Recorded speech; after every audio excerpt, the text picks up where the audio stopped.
నమస్తే, welcome to పేబీ TV. ఈసారి AP ఎన్నికలు హోరాహోరీగా సాగనున్నాయి. అధికార వైసీపీ దూకుడు మీద ఉంది. తెలంగాణలో కేసీఆర్ కు ఎదురైన పరాభవాన్ని గుణపాఠంగా తీసుకుని జగన్ వ్యూహాలు రూపొందిస్తున్నారు. పెద్ద ఎత్తున అభ్యర్థులను మార్చుతున్నారు. ఇప్పటికే 4 జాబితాలను ప్రకటించి 60 మందిని మార్పు చేశారు. మరో 20 మంది వరకు మార్చుతారని ప్రచారం జరుగుతోంది.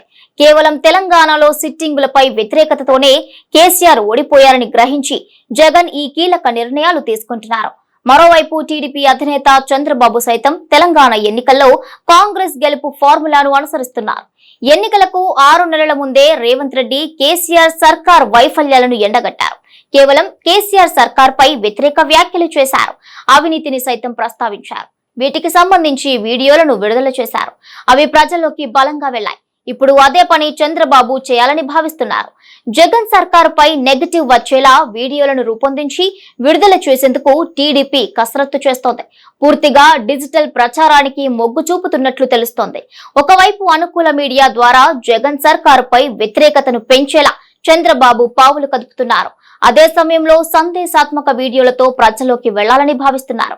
చంద్రబాబు పాజిటివ్ పబ్లిసిటీ కంటే వైసీపీపై నెగటివ్ పబ్లిసిటీ పెంచాలని నిర్ణయించారు. తెలంగాణలో రేవంత్ రెడ్డి తరచూ కారుకు పంచర్ అయిందని, వారు రిపేరుకు వచ్చిందని, ఎక్కడికి వెళ్లినా కేసీఆర్ కు ప్రజల నుంచి వ్యతిరేకత వ్యక్తమవుతుందని అనేక వీడియోలను చేసి పెద్ద ఎత్తున ప్రచారం నిర్వహించారు.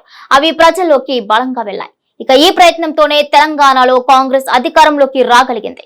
ఈ విషయాన్ని గుర్తించిన చంద్రబాబు వైసీపీకి సంబంధించి నెగటివ్ వీడియోలను రూపొందించి సోషల్ మీడియాలో వైరల్ చేయాలని నిర్ణయించారు.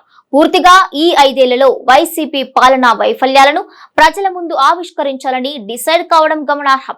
అయితే చంద్రబాబు ప్రయత్నాలు ఎంతవరకు ఫలిస్తాయో చూడాలి.